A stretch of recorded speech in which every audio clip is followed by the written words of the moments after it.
You broody mama, you're not even sitting on anything.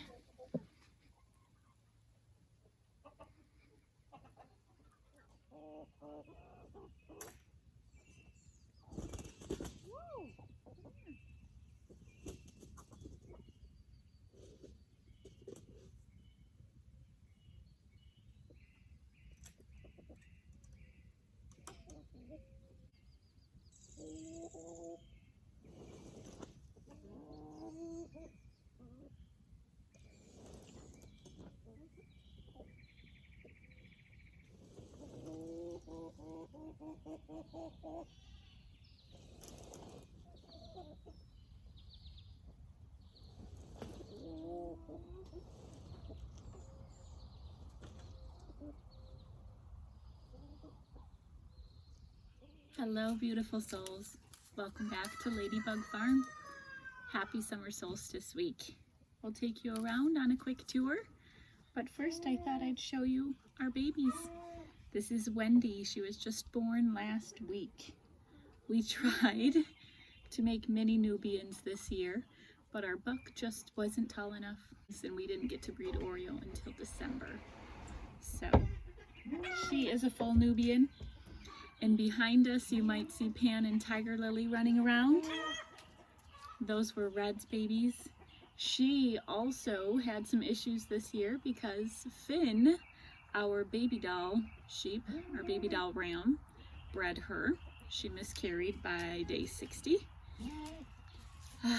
And she was rebred just a few days after in December. And Nemo as well, our white goat. She was bred by our baby doll ram, with the exception that she miscarried and she held on to the baby until full term. So Mama is healthy though, and that's wonderful. And it was a big learning lesson, and our ram is now castrated. Nubians are born about twice the size, but their ears are just so cute and their big Roman noses. And they're so docile. This is where the dwarf Nigerians come out half the size and they're just running around and skipping and jumping and being crazy baby goats. These guys are a lot more docile.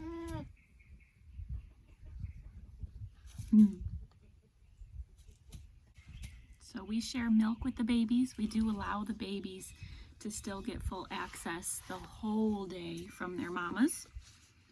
And then after a week, we separate the babies at nighttime. We milk the mamas first thing in the morning and return the babies to the mamas all day long.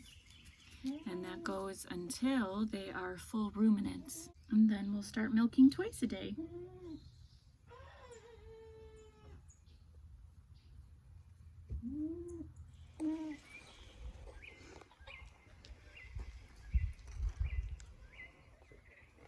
This is Pan's favorite thing to do, is play with that ball. He loves to run and skip on all the obstacles, but he sits here all day and plays with the ball. And this is Red, the mama. We normally disbud all of our goats, but she came to us a year old already with horns. Hello, Panny. Hey, buddy.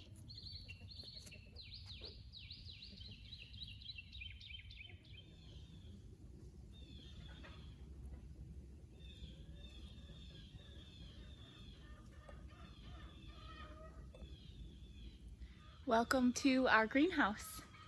We are kind of what I would describe as a transition stage. A lot of our spring veggies have come out, and now our summer veggies are coming into abundance. So an ideal video would have been May Day. We would have had a lot of lush, beautiful low-lying greens, all kinds of greens. And now we're starting to get a lot more vertical growth, which is beauty in a different way. Here we harvested a bunch of potatoes. This entire row was all Irish potatoes. And we planned to do tomatoes, but we ran out of tomatoes. So we have some purple whole field peas, as well as some basil. It looks like the basil seed did not sprout. You can see the irrigation just turned on too. That drip irrigation is key for plant health, and because there's just not enough time to hand water everything all day. Down the line we have indeterminate tomatoes, and instead of trying to pack in a whole bunch of tomatoes and have them crowd each other out as indeterminates really soon in the season, we spaced them out and gave them plenty of space this year. And the plan was to pull the potatoes and then put in an indeterminate variety, so that the indeterminate variety hopefully can take us all the way into November. These will be a later tomato than some of our other tomatoes planted earlier in the greenhouse, but hopefully we'll keep away the disease, keep away the tomato hornworms, and we can keep these past frost. How do you do that with tomatoes that get 11 feet tall? We use this lean and clip method. Up here, on the ceiling, we have some nylon string wound around. And as the tomatoes grow, we use the clips to stake them up. We explain this in some of our other videos, but it stakes them up, and then as the tomatoes reach the ceiling, then we just loosen that rope and bring it down so that the bottom of the tomato kind of vines down and we can still keep reaching the top part. So that is how we are doing the indeterminate tomatoes here. And I'm really excited because a friend shared with me some grafted tomatoes this year for Cherokee Purple. This is my first time doing grafted because they're always a lot more expensive to buy. So I'm hoping we can get some beautiful Cherokee Purple tomatoes. Plus we have lots of the other fun colors as well.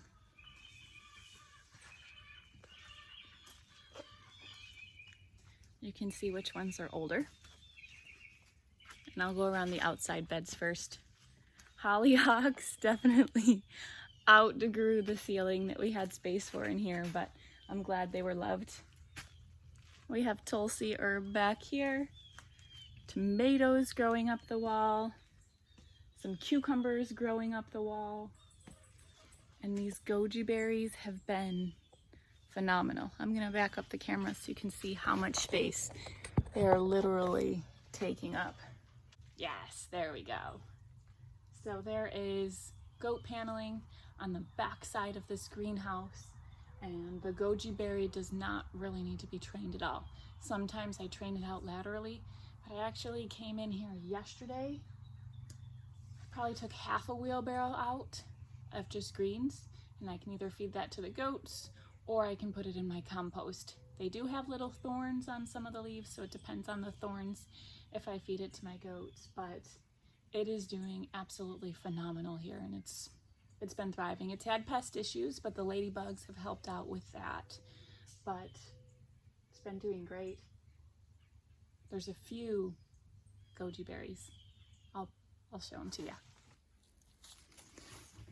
This time of year, they come in small chunks, and then in certain times of the year they bloom out. These beautiful little flowers, and we have an abundance. Definitely best dried. They are quite disgusting when they are fresh. Here's the thorns, so you can see too.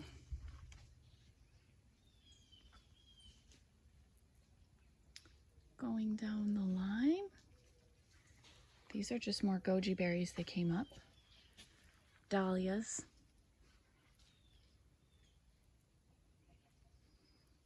I cut half of this rosemary bush back. It's definitely thinner now that it's so hot.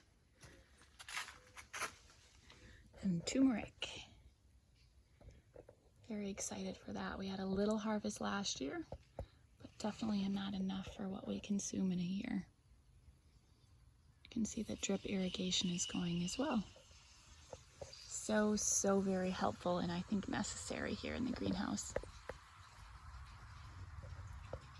Now we're gonna hit a wall with all of our determinate tomatoes.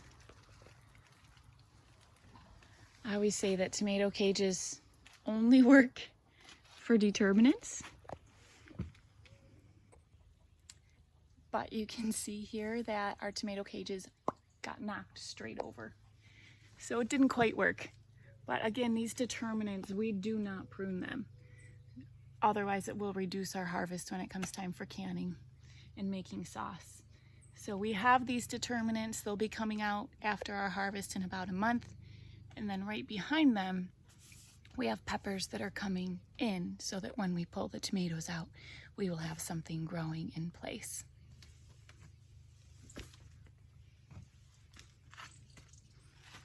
Going down and back behind me, we have our square foot gardening bed that was designed by our forest homeschoolers in our tea time. You can see a grid we laid down, which works really well for helping us plan. And then with children, you can do area and perimeter and arrays. Works wonderful. But along here, they planned a cucumber, which you can actually walk under and pick. And most everything has really been harvested out of here. They love kohlrabi. They ate kohlrabi. A lot of kale. They would just come in and eat raw kale.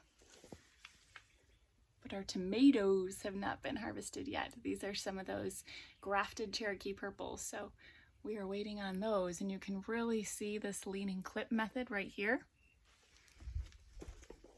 Pull it back again. There we go.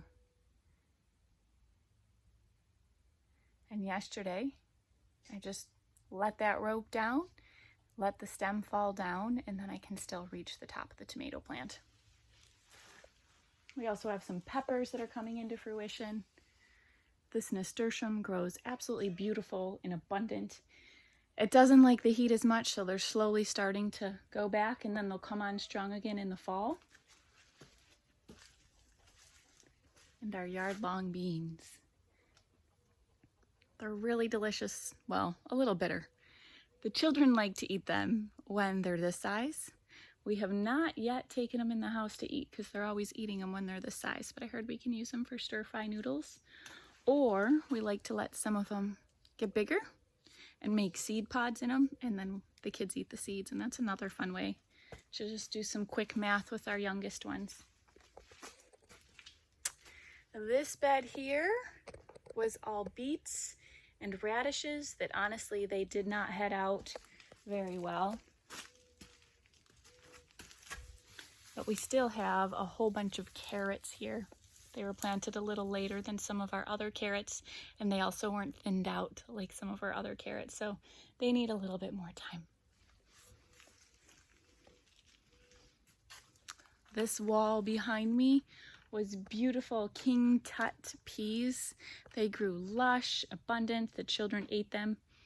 I think we were able to get 3 pints of a harvest inside because the children just loved eating them out here. And now we have some tomatoes. Actually, those just self-sowed because that was our tomato bed last year. And I kept a couple of them. And they haven't been quite, yeah, that's one of the tomatoes. Believe it or not, I've actually been trimming that tomato back and pulling off the suckers. But that's a Blondo Kofchen, a really tiny, tiny tomato. It's more like a wild tomato. It just sends off so many suckers, and the actual clusters, you can pick them by the hundreds. It's incredible, absolutely incredible. And then hidden underneath here from Meadowflower Farm and greenhouse, we have some white pine strawberries. Never done that before, always wanted to, but I'm excited. I hope maybe in the future, with them being perennial, that they'll come back and be a nice, delicious treat for us. Right here you can see turmeric and ginger growing side by side. Just kind of what happens when we're planting with children. We sprouted all of our ginger from last year's ginger. So hopefully we'll have a wee bit more of a harvest this year. There's that wall of tomatoes. And these are again all a paste tomato, aroma, a determinant. So they'll put off all their fruit all at once.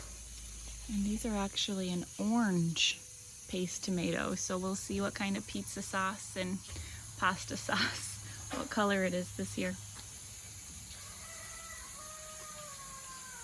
all along this bed we have some sorrel, one of the very few greens that does well in the heat. It definitely has more of a lemony, sour, bittery taste to it, but it goes really well in the sandwiches. Or turmeric, one of our final kale plants. We've had some cabbage moths in here, and I can see there's one, and there's one. Not all butterflies are friends. And these are all calendula flowers, which the calendula outside is thriving now. These flowers aren't thriving as much. We're letting them go to seed, and we're going to move them over to our pollinator yard in front of the apiary.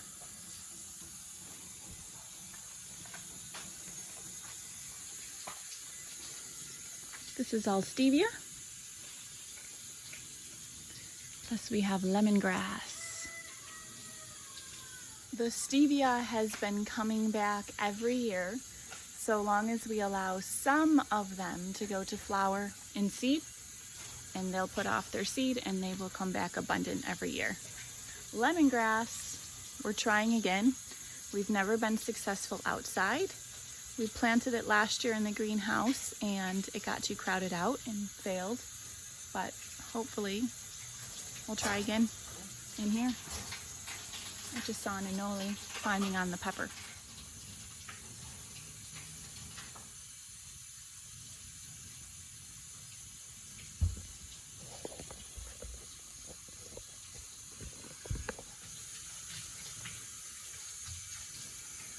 So peppers are defoliated a little bit, again with some insect pressure that we had. We've harvested all the carrots out of here and we've canned those in chicken noodle soup. And now the peppers are up and thriving. One random potato plant from last year's harvest that got missed. And then panning across. These were our strawberries, which we actually got a pretty good, I would say, delicious harvest from. Not abundant, but they were always tastier in here than they were out in the garden. But we're also having issues with the peacock eating everything. We have some zinnias. Again, my first time growing dahlias. We planted these for my cousin, who passed very young. Swiss chard and curly kale. And these carrots planted by our forest kindergartners are still holding on. The children are in here harvesting at least every other day. They planted way too many seeds. If you do carrots at about 16 per square foot, these children definitely planted about 100 per square foot. But every week we came in and kept checking to see how big they were. And in so doing, it was thinning them out so they could keep growing bigger and bigger and bigger. You can see these ones are all yellow carrots as well. So we still have a nice carrot harvest. They tend to do so well in here versus out in the garden. We have not had much luck out there. It is the weekend. Jared's home. We're processing a few chickens. Achilles is waiting for the chicken feet.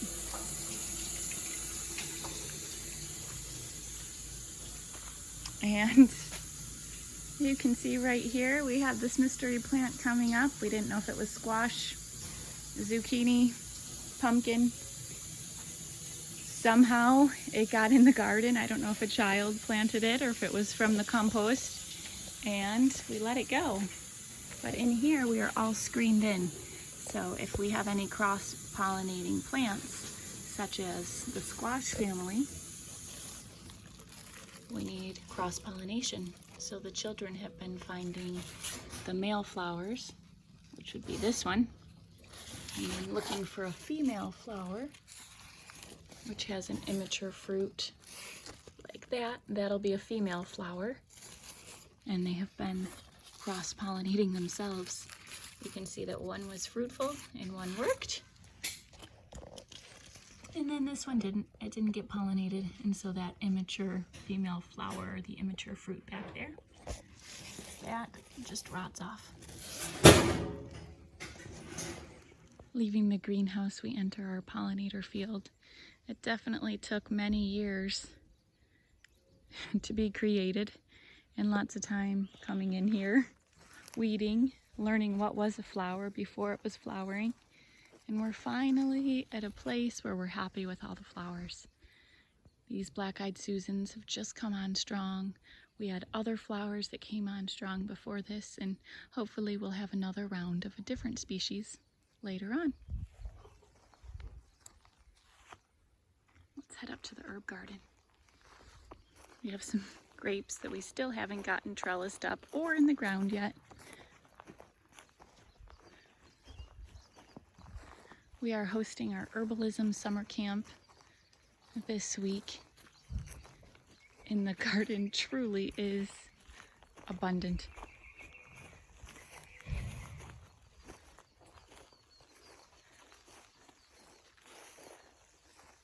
With herbs. This has been a favorite play place of several of our children. It's actually just the elderberry bush, and they've been going in, and there's all kinds of pots and pans and bedrooms and make-believe. Less is more. Panning down, we simply just have a bunch of different herbs, both medicinal and culinary. The blueberries are starting to come in on strong as well. Those are technically in the duck area. The mulberry tree is growing in strength for the children to climb on, as well as have a beautiful harvest of mulberries that were difficult for the children to get, but they kept climbing.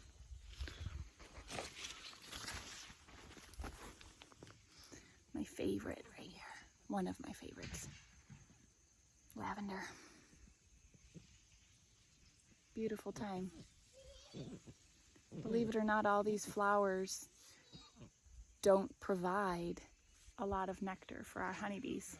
We're going into a nectar dearth.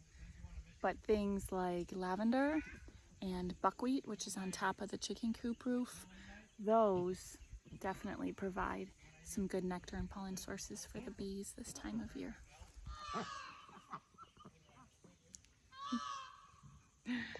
Mr. Nilsson, the peacock, is going off. I just alarmed one of the ducks.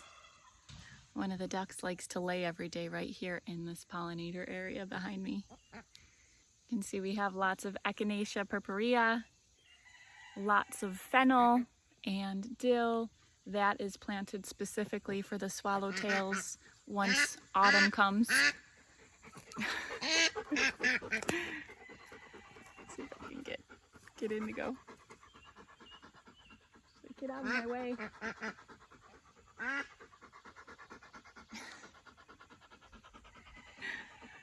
But this whole area behind me is just filled with butterflies of all kinds and wild bees as well, of so many different shapes and sizes. It's quite beautiful. I was never a flower person unless it was edible, but I'm so thankful to have changed that perspective. Thornless blackberries are not yet coming into fruit. They will be abundant. They are a later season variety. Red raspberries, the children have been coming out and harvesting a couple of those every day for about a week. They don't really like temperatures above 75, but it has been really cool this year actually. Grape, it died. So this is the one I have to plant in its place. Just haven't gotten there yet.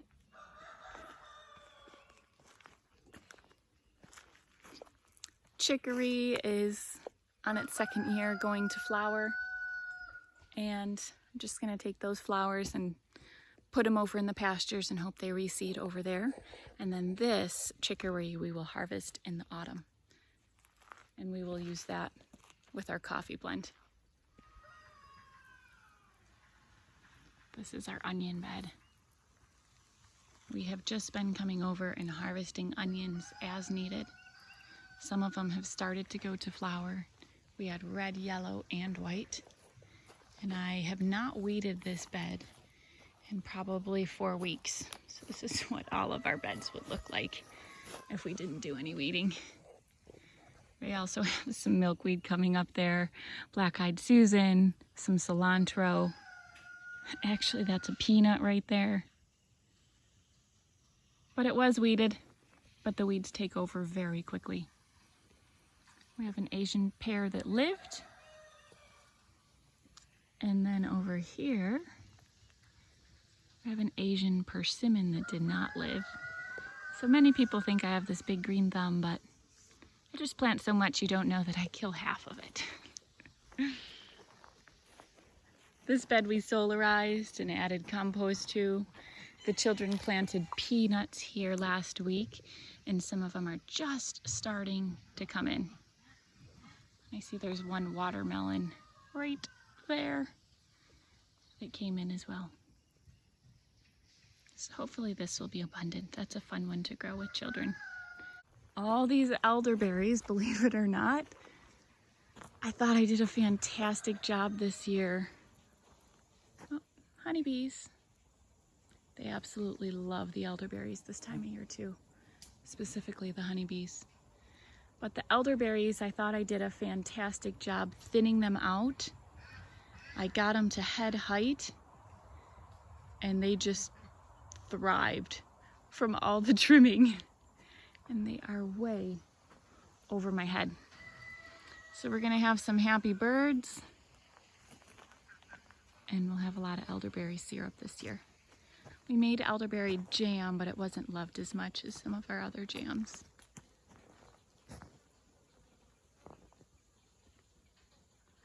So many different wasps and bees. There's another honeybee.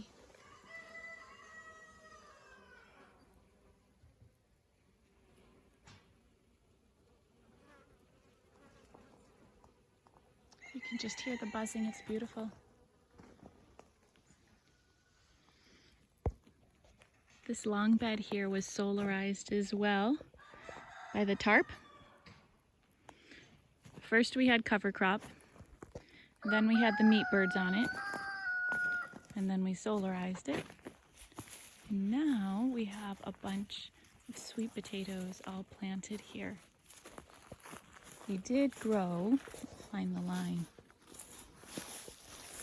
This is the line of sweet potatoes that we started. You can tell by all the weeds coming in.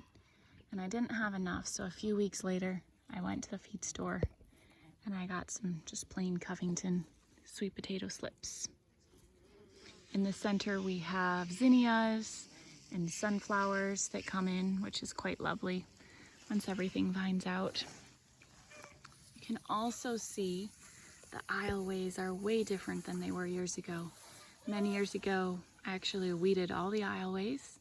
They were all mulched heavily, and it was a lot of work just getting all the aisleways planted.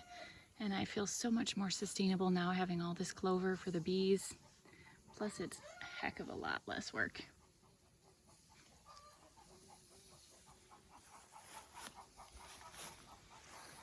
Strawberries are coming to an end, but they're still holding on. That's a little one. We had some issues this year trying to figure out how to share with the peacock, but we still had enough for us. And the children at school were always grabbing handfuls. These two beds here were Irish potatoes. And these Irish potatoes were planted by our Little Farmers group. And once we harvested those, right away we put in our own sweet potato slips. So they are tiny because those were the last sweet potato slips we had. But we put in sweet potato slips and zinnias. And then down here, I put sunflowers in the front to hopefully shade out the green bean, bush beans that we have growing in the back. The bed behind me is just abundant with a whole hot mess of things.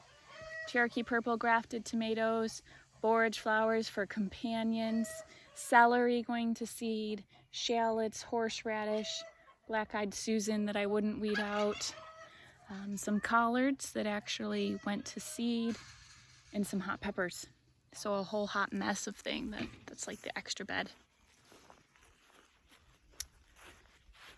And we have our garlic. This is a hardneck variety. So we did pick off the scapes. They came up a few weeks ago. And normally once about 4 of these leaves are dead, that's when I like to harvest. But my dad is coming into town this week for Solstice week, and it's actually his garlic from his garden that I planted. So I thought maybe we could harvest that together. Pretty easy too. I put down this weed cloth, although not attractive. It was immensely helpful with the weeds, immensely. That's what I need to do with my onions next year.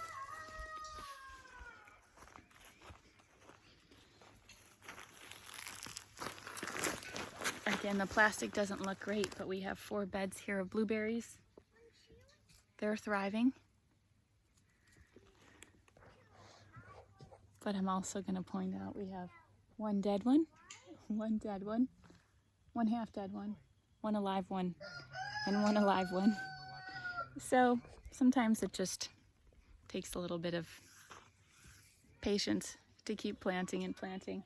Alive, alive, dead, alive, dead, alive, barely alive, and alive. So it's just kind of what happens. I'll end over in the apple orchard.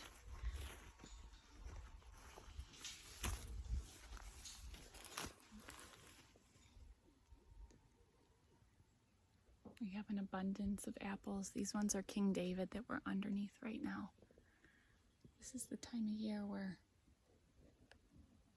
the trees and the limbs start to sag over the few months ahead.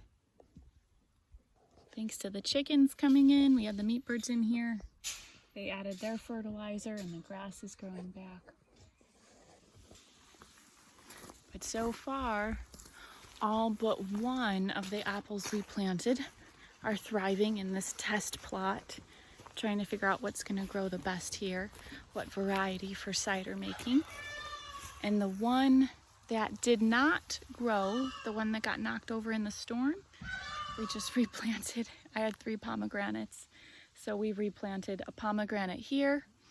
Our children in Forest Kindergarten planted a pomegranate tree in the center, and then I planted a pomegranate tree at the very end of our corn bed. So hopefully we'll have some pomegranates. I know there's a potential for them to thrive in this area too, but there's also, it just depends on the microclimate that they get. This tree's doing really well too. I think this is a Sundance. Yep. Sundance.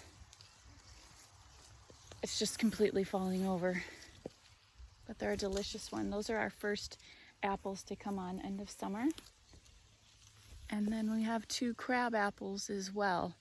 Again, these aren't really eating apples, but they are cider making apples, and crab apples are delicious if you put just a few of them in your cider.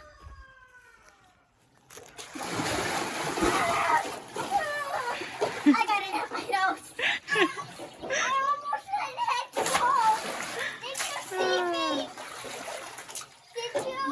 Stock tank pools for summer fun. Currently it's draining down in this hose to refill the duck pond. So hopefully we can keep the ducks in there and not up here. It's been about a month now, fingers crossed.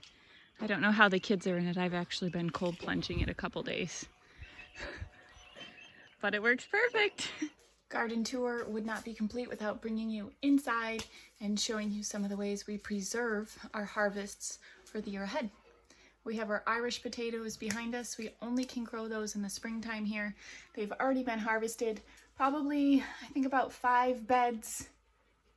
Yeah, 5 beds we harvested for us, and then 1 was harvested by our forest homeschoolers and taken home by them.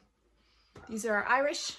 Actually, there's a couple very spindly sweet potatoes behind us, and we've been having potatoes probably about once or twice every week, and this is what's left. Behind me, we have our pantry. We have some things from the year prior, but new this spring. Strawberry jam and strawberry lavender elderberry jam. Carrots were pressure canned. Can we get it way up there? Chicken broth with reishi mushrooms harvested on the property. Stinging nettle, sage, thyme, celery, onions, all of that from the garden. We also have chicken noodle soup. There is obviously no noodles in there, but we have celery from the garden, onions from the garden, carrots from the garden, and the chicken broth that we had made at the same time. This was full of herbs. A lot of them have been taken out for our herbalism camp this week. And up here, we've already made some sweet pickles for the year. Last year, we fermented them with good intentions, but they didn't get ate. So this year, I just did quick vinegar-based water bath canning, and that seemed to do the job. Behind me are all of our soaps for the year. We put our goat's milk soap in the freezer, and that was something that I got to before we started milking all the goats this year. We also started making some fun-shaped ones for Luca to have at market.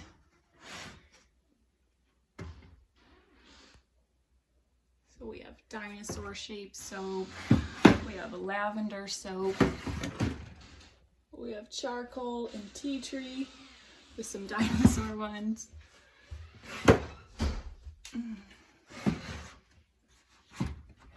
We also have our loofahs, some lavender soap, lemon verbena soap.